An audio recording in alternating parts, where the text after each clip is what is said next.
Baik, begitu ditiupkan sangkakala, maka matilah semua makhluk. Itu yang terjadi. Kemudian terjadilah benturan-benturan kiamat, hari kiamat, dan banyak ayat Al-Quran yang lain juga menyebutkan maka planet-planet akan bertabrakan dan seterusnya. Kemudian pada saat itu manusia akan dibangkitkan dengan tiupan sangkakala yang kedua, dan turunlah hujan, gerimis tadi lalu membuat mereka bangkit. Nah, pada saat mereka bangkit ada hadis Nabi SAW yang berbunyi, riwayat Bukhari. Kata Nabi SAW, semua laki-laki akan dibangkitkan seperti ayahnya Adam, 60 siku ke langit, 27,5 meter. Dan semua perempuan seperti Hawa, istrinya, ibu kita alaihi salatu wassalam. Kemudian 40 siku ke langit, 17,5 meter. Lalu kemudian dibangkitkan tanpa baju, tanpa khitan, dan tanpa alas kaki. Lalu keluar dalam riwayat Bukhari yang lain berbunyi, Aisyah berkata, ya Rasulullah, ya, bukankah mereka bisa saling lihat melihat? Kata Nabi SAW, bukan, hari itu bukan seperti yang kau bayangkan wahai Aisyah.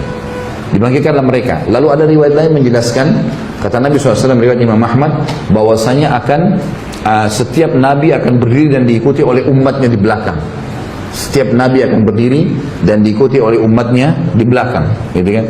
Jadi nanti misalnya pengikut Nabi Isa, pengikut Nabi ini, dan kata Nabi SAW akan ada Nabi pun dibangkitkan sendirian, karena nggak ada yang ikut dengan dia.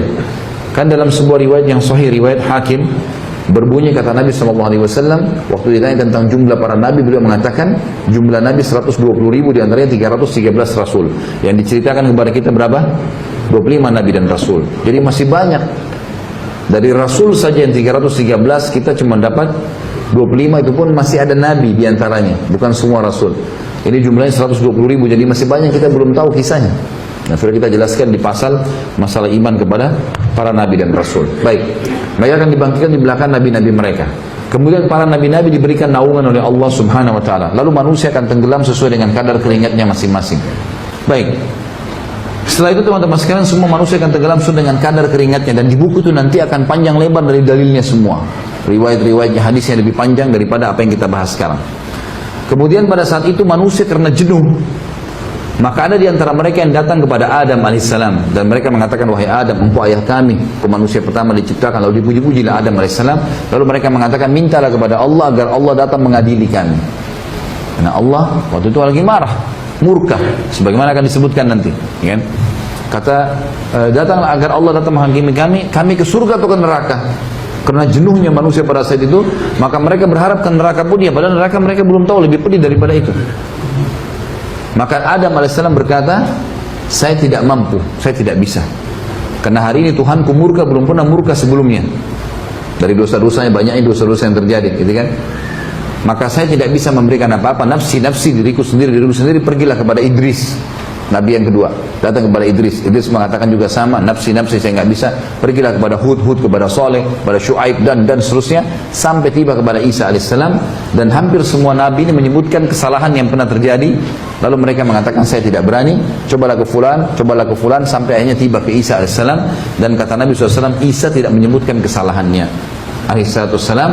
Dan kemudian dia pun mengatakan, cobalah ke Muhammad. Dan beliau mengatakan, apakah kalian tahu nanti bagaimana orang hari kiamat mengetahui, mengenalku siapa aku, sehingga aku adalah pimpinan anak Adam? Maka para sahabat diam. Kata Nabi SAW, seperti inilah mereka akan datang kepadaku nanti, dan mereka akan mengatakan, wahai Muhammad. Dan waktu itu suara orang terdengar seluruh mahsyar. Dengan kuasa Allah, orang semua akan dengar di mahsyar, walaupun tidak ada mic, tidak ada apa, semua terdengar dengan kuasa Allah. Maka mereka mengatakan, wahai Muhammad, engkau adalah Nabi terakhir, dengan mula risalah ditutup kenabian, dan engkau diutus untuk seluruh alam semesta. Jadi semua manusia yang belum pernah ketemu beliau pun mendengar, oh ternyata ini orang ini, Nabi Muhammad SAW, Nabi terakhir ini orangnya, gitu kan? Maka mereka muji-muji, lalu mereka mengatakan, hai Muhammad, mintalah kepada Allah, ya, agar datang menghakimi kami. Kata Nabi SAW, ana lahu, saya pemiliknya. Lalu saya pun menuju ke singgasananya Allah, ke arsy-Nya Allah, kemudian saya sujud, ya. Dan Allah yang maha tinggi dan maha pemurah Azza wa Jal membukakan kepadaku puji-pujian, hamd, ya, yang tidak pernah dibukakan untuk orang sebelum aku. Lalu aku pun sujud, Allahu a'lam berapa lama, kata Nabi SAW. Beliau sendiri tidak tahu. Beliau cuma mengatakan, aku sujud sampai terdengar Allah Azza wa Jal berkata, ya Muhammad, irfa' ra'sak wa syfa' tushfa'. Hai Muhammad, angkat kepalamu, berikanlah syafaat, kau akan diterima syafaatmu. Maka Nabi SAW di situ mengeluarkan dua syafaat. Syafaat amma, syafaat khassa. Syafaat amma ini syafaat umum, agar Allah datang. Syafaat artinya pertolongan ya, pertolongan umum untuk semua manusia, makhluk, agar Allah datang mengadili. Syafaat yang khusus diberikan untuk orang beriman. Dan pada hari kiamat teman-teman semua dibangkitkan, dari manusia, dari jin, dari hewan-hewan, dari tumbuh-tumbuhan, dari batu, apa semua dikeluarkan sama Allah kembali. Dari mana dalilnya? Hadis tentang masalah sholat, yang kata Nabi SAW, kalau seorang di antara kalian sholat di sebuah tempat, maka akan jadi saksi hari kiamat. Ini ulama mengatakan bukti bahwasanya akan keluar, dibangkitkan, dikeluarkan oleh Allah SWT. Kemudian ada hadis Nabi SAW juga yang berbunyi, disebutkan juga oleh Ibnu Katsir dalam tafsirnya tentang masalah ini.